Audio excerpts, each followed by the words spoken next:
Il faut reconnaître que notre génération ne ressemble en rien à ce que nous avons connu au préalable. La honte est tombée et le modernisme a changé la facette historique de l'humanité.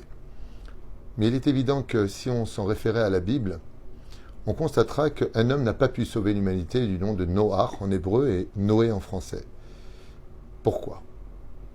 Juste après cela, 10 générations plus tard, un homme du nom d'Abraham, Abraham, lui par contre peut sauver l'humanité et le ramener à la raison et au monothéisme. Eh bien, cela se trouve justement au niveau de leur comportement. Noé, Noach, est tzaddik, c'est injuste. Il fait justice. Il s'occupe de lui, de sa famille, de son marche. Tandis qu'Avraham Avinu, Av Amon Goïm, il n'est pas que le père de son judaïsme, premier père du peuple d'Israël.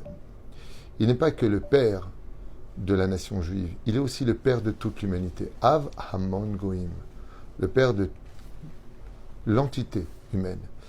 Et pourquoi est-ce que lui réussira? Parce qu'il est chassid. Chassid veut dire, c'est celui qui sait regarder les points positifs de l'autre. Chassid veut dire celui qui vient aider et pas juger. Et chassid, c'est celui qui vient relever les points bas de l'autre pour les monter vers le haut. C'est ça le domaine du chassid.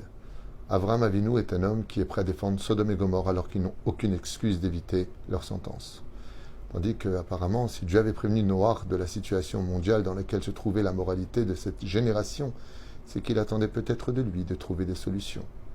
Mais quand on est tzaddik, si on cherche la justice dans ce monde et dans cette génération, on risque de se heurter à de grands conflits.